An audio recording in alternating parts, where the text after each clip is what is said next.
नमस्कार, मैं हूं नंदिता। ब्रेक के बाद आपका स्वागत है फिर से हमारे इनसाइड झारखंड न्यूज के बुलेटिन में। चलिए खबरों की शुरुआत करते हैं राजधानी रांची से। राज्य सरकार ने 16वें वित्त आयोग के समक्ष करों में हिस्सेदारी को 41% से बढ़ाकर 50% करने की मांग रखी है।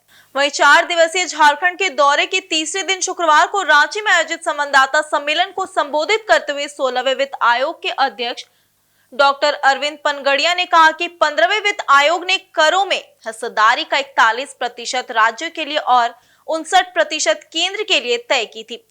उस सीमा को झारखंड सरकार ने 41% से बढ़कर 50% करने की मांग रखी थी। उन्होंने बताया कि इसके राज्यों का हिस्सा जो 41 से बढ़कर 50 किया जाएगा और उसमें जो 28 राज्य हैं उनमें कैसे बांटना है, इसके लिए 17.5% को जनसंख्या के आधार पर, 15% क्षेत्र के आधार पर, 50% को प्रति व्यक्ति आय के आधार पर, यानी जितनी कम हो उतना ज्यादा, 12.5% को फॉरेस्ट के आधार पर। इसके अलावा 2.5% जो है, जो जीएसटी का जो लॉस हुआ है झारखंड सरकार के अनुसार, उसके आधार पर, और 2.5% कि टैक्स का कितना एफर्ट के आधार पर दिया जाए। उन्होंने कहा कि राज्य में पंचायत का चुनाव एक लंबे समय से पेंडिंग है, जिसके कारण राज्य सरकार को केंद्रीय राशि नहीं मिल पा रही है। इसको लेकर पूछे गए सवाल पर अध्यक्ष डॉक्टर अरविंद पनगड़िया ने कहा कि इस साल राज्य सरकार को हर हाल में स्थानीय निकाय का चुनाव करना होगा, तभी पिछले और इस वित्तीय वर्ष की राशि केंद्र के द्वारा रिलीज की जा सकेगी, नहीं तो वह राशि जो है बैकलॉग में चली जाएगी।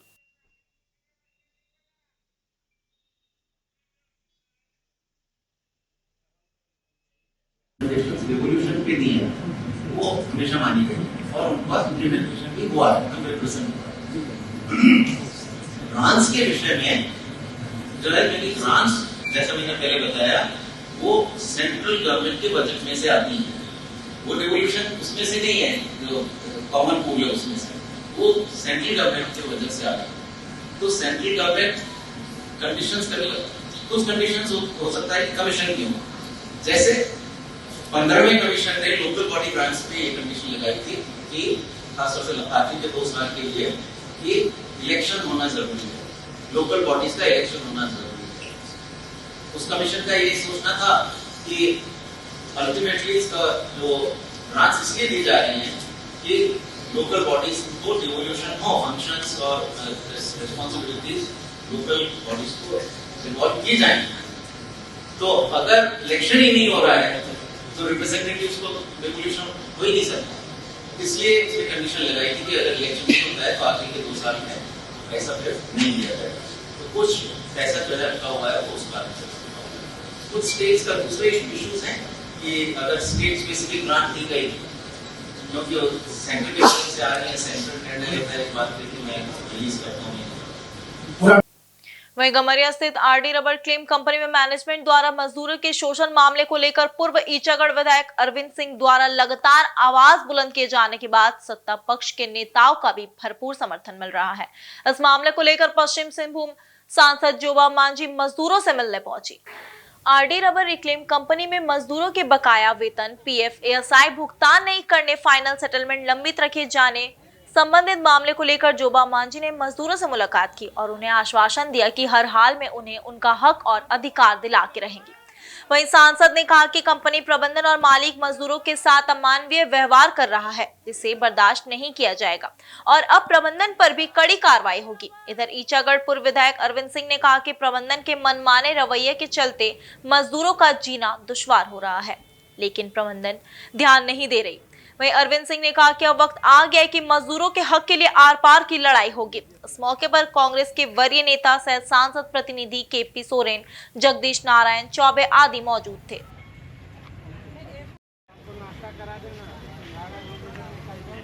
मैंने आने का मकसद यही है, जब यहाँ से मजदूरों को फोन किया, हमारा नेता लोग फोन किए, आए हैं इसको जानना समझना और इस पर जो भी इसके जितना मजदूर है उसके न्याय दिलाने के लिए यहाँ पर हम लोग आए।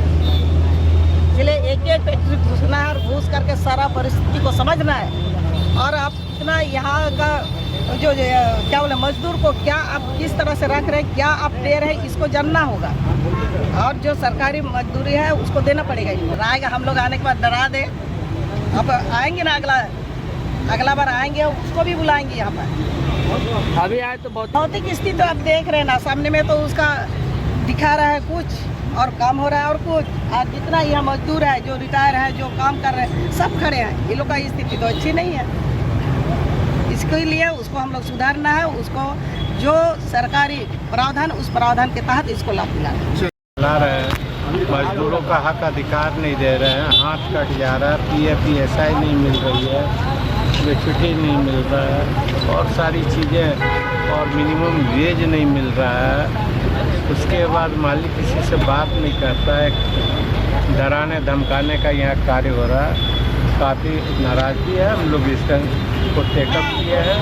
आज MP साहब भी आए, कल परसों दशरथ गगराई जी भी आए थे और भी सारे लोग आए। हम लोग देख रहे हैं इसको कैसे इसको ये कर समाधान ठीक गंदा है और उसकी जो कार्यशैली है 3-3 4-4 बार चेक दिया पुलिस कर जाता है। ये इनकी स्थिति है। हम लोग इस लड़ाई को लड़ रहे हैं, इसमें पूरा सहयोग है यहाँ के MP MLA हर एक पॉलिटिकल पार्टी का, और हम लोग इसको निश्चित रूप से न्याय दिलाएंगे। झारखंड की आर्थिक राजधानी जमशेदपुर अब सिर्फ औद्योगिक पहचान तक सीमित नहीं रही, बल्कि फलों के राजा आम के उत्पादन और निर्यात के क्षेत्र में भी अपनी खास पहचान बना रही है। खासकर पटमदा प्रखंड के किसान 2 एकड़ में उगाए आम को दुबई, अमेरिका, ऑस्ट्रेलिया समेत 1 दर्जन देशों में भेजने की तैयारी कर रहे हैं। पटमदा के किसानों को यह सफलता भारत सरकार की मनरेगा योजना और राज्य सरकार की बिरसा हरित क्रांति योजना के तहत मिली तकनीकी और वित्तीय सहायता के कारण संभव हुई। इन योजनाओं के तहत किसानों को न सिर्फ आम की उन्नत खेती की जानकारी दी गई, बल्कि उन्हें आत्मनिर्भर बनाने के लिए हर संभव मदद भी की गई। इस आम के बगीचे की देखरेख खुद जिला प्रशासन द्वारा की जा रही है। जब आम की विदेश आपूर्ति प्रक्रिया शुरू हुई तो पटमदा की वीडियो स्वयं मौके पर पहुंचकर स्थिति का जायजा लिया। विदेशी बाजार में आम की आपूर्ति की जिम्मेदारी ऑल सीजन फार्म फ्रेश नामक संस्था को दी गई, जो पहले भी विदेशों में सब्जियों का निर्यात कर चुकी है। संस्था के निदेशक अब्दुल हमीद ने बताया कि सरकार की मदद से अब किसानों को उनके उत्पादों का उचित मूल्य मिल सकेगा और अंतर्राष्ट्रीय बाजार तक उनकी पहुंच आसान हो रही है। जहां पहले पटमदा सब्जी उत्पादन के लिए प्रसिद्ध था, अब वह आम की गुणवत्ता और निर्यात की वजह से भी चर्चा में है। इस पहल से न सिर्फ क्षेत्र के किसानों को आर्थिक लाभ होगा, बल्कि झारखंड का नाम भी अंतर्राष्ट्रीय बाजार में और अधिक सम्मान के साथ लिया जाएगा। के तहत बिरसा हरित ग्राम योजना सरकार की पूरे झारखंड में चलाई जा रही है, तो उसी के तहत है ये। अशोक कुमार महतो दिघी गांव के लाभुक हैं, जिनका 2 एकड़ में आम बागवानी किया गया है। तो ये जो आम बागवानी है, ये लगभग 6 से 7 साल पहले लगाया गया था और उसमें फल आने लगे हैं।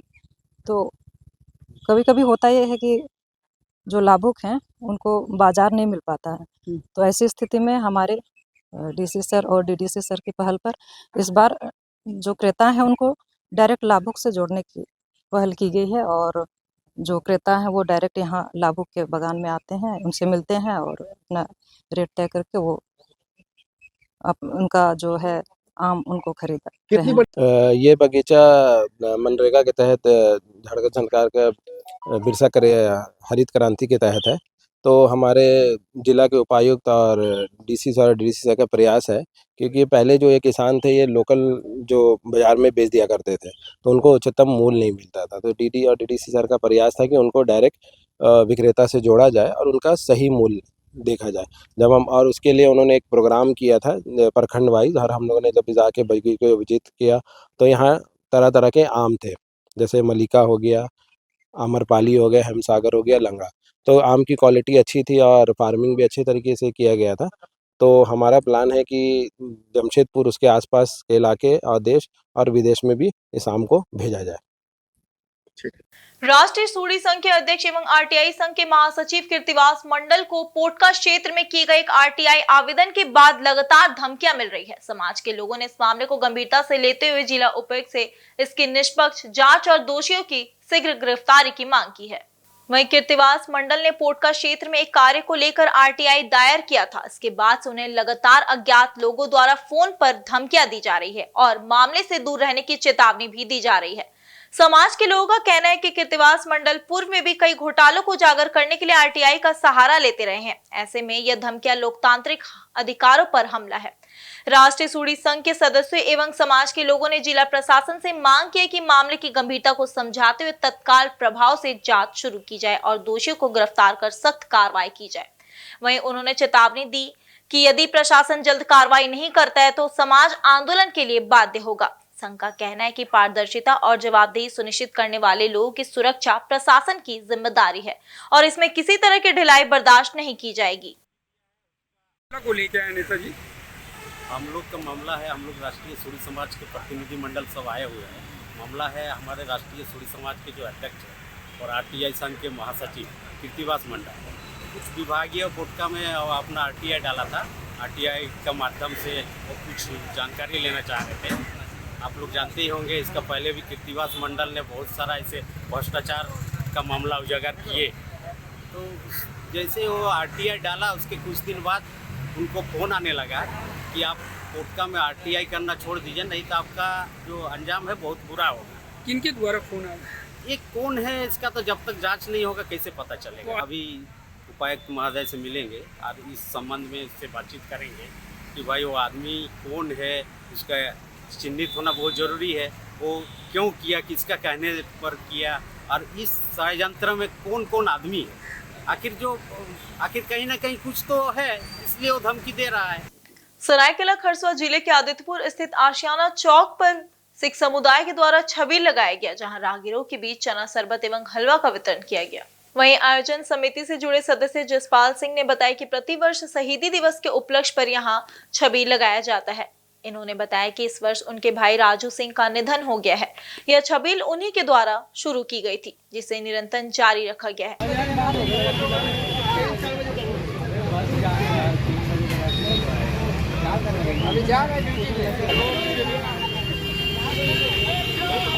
श्री गुरु अर्जुन देव जी महाराज का शहीदी दिवस मना रहे हैं। हर साल मनाते थे, लेकिन इस साल मेरा छोटा भाई एक एक्सपायर कर गया। वही शुरुआत किया था और हम लोग सोचे कि हमेशा जारी रखेंगे, इसी तरह चलते रहेगा। महाराज का सेवा भी करते रहेंगे और हमेशा सेवा होते रहेगा। संतोष है तो क्यों है हमेशा शहीदी गुरु अर्जुन जी को आज के दिन तड़पा के उनको मारा गया था। गरम तवा में बैठा करके माथा में गरम तेल गरम बालू डाला गया था। उसी के लोग उसमें ठंडा करने के लिए शहीदी पर्व हम लोग मनाते हैं।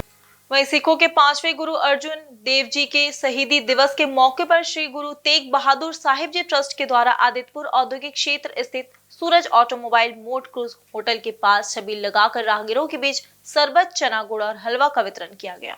वहीं इस दौरान सैकड़ों महिला पुरुषों ने शरबत, चना और हलवा का स्वाद चखा। वहीं ट्रस्ट के हरपिंदर सिंह ने बताया कि हर वर्ष उनका ट्रस्ट गुरु अर्जुन देव जी के शहीदी दिवस पर सेवा भाव से छबील लगाकर लोगों की सेवा करते हैं। वहीं उन्होंने बताया कि गुरु अर्जुन देव को मुगलों ने यातनाएं दी थी, तब से उन्हीं की याद में सिख समुदाय राहगीरों की प्यास बुझाकर गुरुदेव को श्रद्धांजलि अर्पित करते हैं।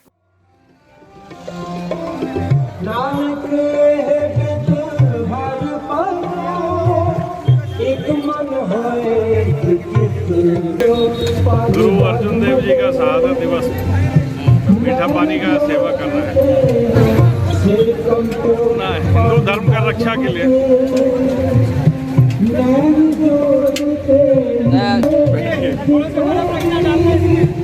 उनको तरह तरह की यातनाएं दी जाती थी, मतलब तत्ते लो में बैठाया था, गरम बालू डाला जाता था, लेकिन वो जो है उस चीज़ से कभी घबराए नहीं और रोक तक नहीं की। वहीं पूर्वी सिंहभूम स्थित पोटका में मां तारा कंस्ट्रक्शन द्वारा तितलिंग पहाड़ी को लीज में लिए जाने के पश्चात रास्ता को लेकर लगातार विवाद बढ़ता ही जा रहा है। इस बीच रास्ते में पड़ने वाले मशान को बांस से घेरे जाने को लेकर पावरो ग्राम के ग्रामीणों के बीच विवाद हो गया, जिसके बाद देखते ही देखते बात हाथापाई में तब्दील हो गई। वहीं इसके पश्चात सुहागी भूमि घायल हो गई, जिसे हाथ पर चोट लगी। वहीं दूसरी महिला चंदना सरदार का कपड़ा फाड़े जाने का मामला सामने आया, जिसको लेकर महिलाओं ने पोटका थाने में एक लिखित आवेदन देते हुए मारपीट, छेड़खानी, महिलाओं से अभद्रता एवं कपड़ा फाड़े जाने का मामला दर्ज कराया। जिसको लेकर गांव के भूमिज समाज के सिद्धेश्वर सरदार ने कहा कि ग्रामीणों द्वारा मसान को रास्ता बनाए जाने को लेकर जो विवाद हुआ, उसमें महिलाओं के साथ मारपीट, कपड़ा फाड़े जाने का मामला काफी शर्मनाक है। इस मामले में जो भी लोग दोषी है उस पर कार्रवाई होनी चाहिए, क्योंकि यह काफी गंभीर मामला है। आए दिन कंपनी द्वारा ग्रामीणों को लड़ाया जा रहा है। घटनास्थल पर पोटका पुलिस पहुंची, जहां ग्रामीणों से मामले को लेकर पूछताछ की गई। वहीं कंपनी के मैनेजर शंकर दास ने कहा कि मैं घटनास्थल पर मौजूद नहीं था, मगर मेरे और 2 लोगों का नाम गलत तरीके से दिया गया है। सारे आरोप बेबुनियाद है, किसी तरह का मारपीट नहीं हुआ है। মানা করতেছিলেন গাড়িটা, তো গাড়িটা মানা করতেছিলেন, কোনো বলছেন কি কে ফাটাইছে পাখর গায়ে।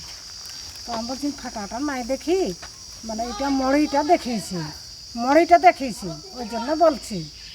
তো বলছে এটা মড়ি বটে কি, এটা মড়ি বটে, ওরকম বলছেন। হ্যাঁ বলছেন এটা মড়ি বটে, পাখর বিজ্ঞা তো বলছেন পাখর বটে। তো আমি তো নাই মানছি, পাখর লহেই তো ওই যে মড়িকেই বটে আমরা দেখেছি। চোট কি লাগলো? ওই তখন আমাকে হাতে ধরল, পিটিল বলটি আর হলে একদম দমে, তখন বলটি আমার সেই ওখে আসার রকম হল। পিটলেন মারলেন, ওখানে ঘেরে রাখিছেন। ও লোককে চিনব আমি তখন। কো লোক মেসি মারল? ওই পুন্টু উহেই। नहीं जा सकता है, और महिला ने भी बोला। और जिस तरह ठेकेदार पर, कंपनी पर कोई एफआईआर नहीं होता है, गांव की ग्राम सभा ने पारित करके लिख देता है, उसके बावजूद भी नहीं होता है।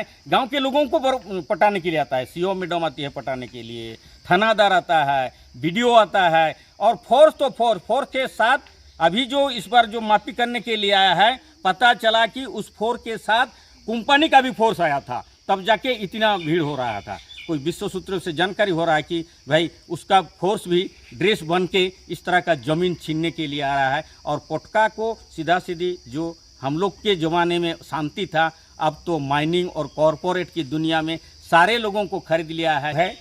बार बार जो आंदोलन हो रहा है, ये यहाँ के जो हुआ है, महिलाओं पर जो हुआ है, इसका बहुत निंदा करते हैं।